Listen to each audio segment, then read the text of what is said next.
ಅಸಹಜ ಲೈಂಗಿಕ ದೌರ್ಜನ್ಯ ಕೇಸ್ನಲ್ಲಿ ಎಂಎಲ್ಸಿ ಸೂರಜ್ ರೇವಣ್ಣ ಈಗಾಗಲೇ ಜೈಲು ಪಾಲಾಗಿದ್ದಾಗಿದೆ. ಹಾಗಾದ್ರೆ ಸೂರಜ್ ರೇವಣ್ಣ ಆಪ್ತನಿಂದಲೇ ಟ್ರ್ಯಾಪ್ ಆದ್ನ? ಜೊತೆಯಲ್ಲಿದ್ಕೊಂಡೇ ಸೂರಜ್ನ ಸಿಲ್ಕಿಸಿದ್ನ ಶಿವಕುಮಾರ್ ಸೂರಜ್ ರೇವಣ್ಣನ ಆಪ್ತ, ಜೆಡಿಎಸ್ ಕಾರ್ಯಕರ್ತ. ಆತ ಸೂರಜ್ ಜೊತೆಗೆ ಇದ್ದುಕೊಂಡೇ ಆತನನ್ನ ಈ ರೀತಿ ಕಷ್ಟಕ್ಕೆ ಸಿಲುಕಿಸಿದ್ದ. ಸೂರಜ್ನನ್ನ ಸಿಲುಕಿಸಿದಂತಹ ಶಿವಕುಮಾರ್ ಈಗ ಎಲ್ಲಿದ್ದಾನೆ ಅನ್ನೋದರ ಬಗ್ಗೆ ಮಾಹಿತಿ ಇಲ್ಲ. ದೂರು ಕೊಟ್ಟು ಇದೀಗ ನಾಪತ್ತೆಯಾಗಿದ್ದಾನೆ. ಬ್ಲ್ಯಾಕ್ ಮೇಲ್ ಕೇಸ್ನಲ್ಲಿ ಶಿವಕುಮಾರ್ ದೂರು ಕೊಟ್ಟು ನಾಪತ್ತೆಯಾಗಿದ್ದ. ಶಿವಕುಮಾರ್ ವಿಚಾರಣೆಗಾಗಿ ಪೊಲೀಸರು ಹುಡುಕ್ತಾ ಇದ್ದಾರೆ. ಶಿವಕುಮಾರ್ ಪೊಲೀಸರ ಮುಂದೆ ಬಂದ್ರೆ ಮತ್ತಷ್ಟು ಸತ್ಯ ಬಯಲಾಗತ್ತೆ. ಆದರೆ ಈಗ ಶಿವಕುಮಾರ್ ಎಲ್ಲಿದ್ದಾನೆ ಅನ್ನೋದರ ಬಗ್ಗೆ ಯಾವುದೇ ಮಾಹಿತಿ ಇಲ್ಲ. ಇವತ್ತು ಶಿವಕುಮಾರ್ ಪೊಲೀಸರ ಎದುರು ಹಾಜರಾಗೋ ಸಾಧ್ಯತೆ ಇದೆ ಅಂತ ಹೇಳಲಾಗ್ತಾ ಇದೆ. ಶಿವಕುಮಾರ್ ದೂರಿನ ಹಿನ್ನೆಲೆಯಲ್ಲಿ ವಿಚಾರಣೆ ನಡೆಸಲಿರೋ ಖಾಕಿ ಶಿವಕುಮಾರ್ ಬಗ್ಗೆ ಅನುಮಾನವನ್ನ ವ್ಯಕ್ತಪಡಿಸ್ತಾ ಇದ್ದಾರೆ. ಸೂರಜ್ ರೇವಣ್ಣ ಹಾಗೂ ಆಪ್ತರು ಸೂರಜ್ಗೆ ಶಿವಕುಮಾರ್ ಷಡ್ಯಂತ್ರ ಮಾಡಿದ್ದಾನೆ ಎಂಬ ಅನುಮಾನವೂ ಕೂಡ ದಟ್ಟವಾಗ್ತಾ ಇದೆ. ವಿಚಾರಣೆಯ ಸಂದರ್ಭ ಶಿವಕುಮಾರ್ ಕುರಿತಾಗಿ ಅನುಮಾನ ಹೊರಹಾಕಿದ್ದ ಸೂರಜ್ ರೇವಣ್ಣ ಈ ಬಗ್ಗೆ ಮಾಹಿತಿಯನ್ನ ಕೊಡ್ತಾರೆ ನಮ್ಮ ಹಾಸನ ಪ್ರತಿನಿಧಿ ಹರೀಶ್. ಇದೀಗ ನಮ್ಮ ಜೊತೆ ಸಂಪರ್ಕದಲ್ಲಿದ್ದಾರೆ. ಹರೀಶ್, ಬ್ಲ್ಯಾಕ್ ಮೇಲ್ ಪ್ರಕರಣಕ್ಕೆ ಸಂಬಂಧಪಟ್ಟ ಹಾಗೆ ದೂರು ಕೊಟ್ಟಿದ್ದೆ ಸೂರಜ್ ಆಪ್ತ ಶಿವಕುಮಾರ್. ಆದರೆ ದೂರು ಕೊಟ್ಟ ನಂತರ ಆತ ಎಲ್ಲಿದ್ದಾನೆ ಅನ್ನೋದರ ಬಗ್ಗೆ ಯಾವುದೇ ಮಾಹಿತಿಗಳು ಸಿಗ್ತಾ ಇಲ್ಲ. ಆತನ ಫೋನ್ ಕೂಡ ಸ್ವಿಚ್ ಆಫ್ ಆಗಿದೆ. ಹಾಗಾದರೆ ಈ ತನಿಖೆ ಮುಂದುವರಿಬೇಕು, ಮತ್ತಷ್ಟು ಸತ್ಯ ಬರಬೇಕು ಅಂತಂದ್ರೆ ಆತ ಸಿಗ್ಬೇಕಲ್ವಾ? ಶಿವಕುಮಾರ್ನ ವಿಚಾರಣೆ ಆಗೋದು ಬಹಳ ಮುಖ್ಯ ಅಲ್ವಾ? ವೀಣಾ, ಸೂರಜ್ ರೇವಣ್ಣ ವಿರುದ್ಧದ ಅಸಹಜ ಲೈಂಗಿಕ ದೌರ್ಜನ್ಯ ಪ್ರಕರಣಕ್ಕೆ ಸಂಬಂಧಪಟ್ಟಂತೆ ಸಾಕಷ್ಟು ಅನುಮಾನಗಳು ಇಲ್ಲಿ ವ್ಯಕ್ತ ಆಗ್ತಾ ಇದೆ. ಸೂರಜ್ ರೇವಣ್ಣ ಅವರ ಜೊತೆಯಲ್ಲಿದ್ದುಕೊಂಡೇ ಶಿವಕುಮಾರ್, ಸೂರಜ್ ರೇವಣ್ಣ ಅವರ ಆಪ್ತ ಶಿವಕುಮಾರ್ ಅವರೇ ಟ್ರ್ಯಾಪ್ ಮಾಡಿದ್ನ ಅನ್ನುವಂಥ ಅನುಮಾನಕ್ಕೆ ಈಗ ಸಾಕಷ್ಟು ಎಡೆಮಾಡೆ ಕೊಡ್ತಾ ಇರತಕ್ಕಂಥದ್ದು. ಶಿವಕುಮಾರ್ ನಾಪತ್ತೆಯಾಗಿರೋದು.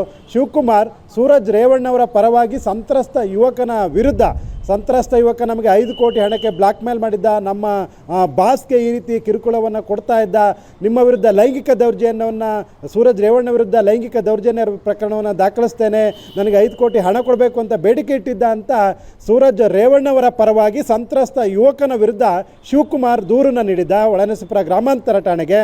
ಆದರೆ ದೂರು ನೀಡಿದ ಕೆಲವೇ ಕ್ಷಣಗಳಲ್ಲಿ ಹೊಳೆನರಸೀಪುರ ಗ್ರಾಮಾಂತರ ಪೊಲೀಸ್ ಠಾಣೆಯಿಂದ ಎಸ್ಕೇಪ್ ಆಗ್ತಾನೆ. ಇದುವರೆಗೂ ಸಹ ಸೂರಜ್ ಬೆಂಬಲಿಗರಿಗಾಗಲಿ ಸೂರಜ್ಗಾಗಲಿ ಸಂಪರ್ಕಕ್ಕೆ ಆತ ಸಿಕ್ಕಿಲ್ಲ.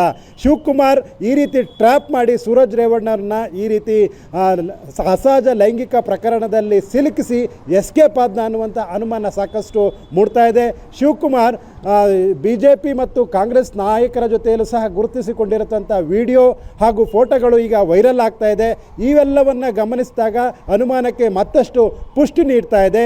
ಶಿವಕುಮಾರ್ ಸೂರಜ್ ರೇವಣ್ಣ ಅವರ ಜೊತೆಗೇ ಇದ್ದು ಈ ರೀತಿಯ ಒಂದು ಷಡ್ಯಂತ್ರವನ್ನು ರೂಪಿಸಿ ಟ್ರ್ಯಾಪ್ ಮಾಡಿದ್ದಾನೆ. ಶಿವಕುಮಾರ್ ಇಲ್ಲಿ ಮತ್ತೊಂದು ಪ್ರಮುಖವಾದ ಅಂಶ ಅಂದರೆ ಶಿವಕುಮಾರ್ ಸಂತ್ರಸ್ತ ಯುವಕನನ್ನು ಪರಿಚಯ ಮಾಡಿಸಿದ್ದೇ ಈ ಶಿವಕುಮಾರ್ ಅನ್ನುವಂತಹ ಮಾಹಿತಿ ಈಗ ಗೊತ್ತಾಗ್ತಾ ಇದೆ. ಅರಕಲಗೂಡು ಮೂಲದ ಯುವಕನನ್ನು ಕರೆತಂದು ಸೂರಜ್ ರೇವಣ್ಣನವರಿಗೆ ಪರಿಚಯ ಮಾಡಿಸಿದ್ದ. ಸೂರಜ್ ರೇವಣ್ಣ ಅವ್ರನ್ನ ಟ್ರ್ಯಾಪ್ ಮಾಡುವ ಉದ್ದೇಶಕ್ಕಾಗಿಯೇ ಆತನನ್ನು ಕರೆತಂದು ಪರಿಚಯ ಮಾಡಿಸಿದ್ನ ಅನ್ನುವ ಅನುಮಾನವೂ ಸಹ ಈಗ ಮೂಡ್ತಿರೋದು ಶಿವಕುಮಾರ್ ನಾಪತ್ತೆಯಿಂದ.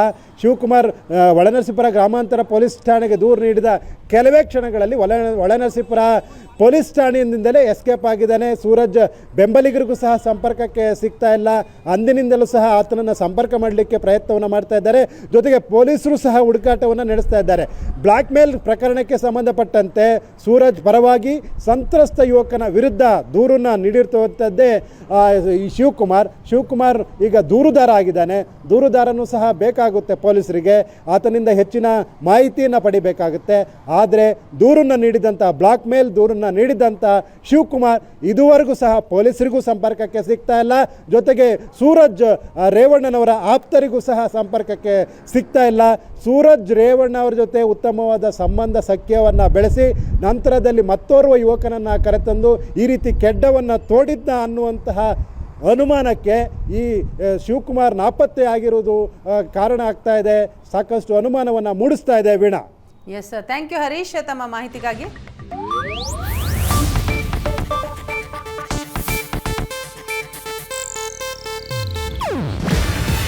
ಇದು ಇದು ಏಷ್ಯಾನೆಟ್ ನ್ಯೂಸ್ ನೆಟ್ವರ್ಕ್ ಪ್ರಸ್ತುತಿ.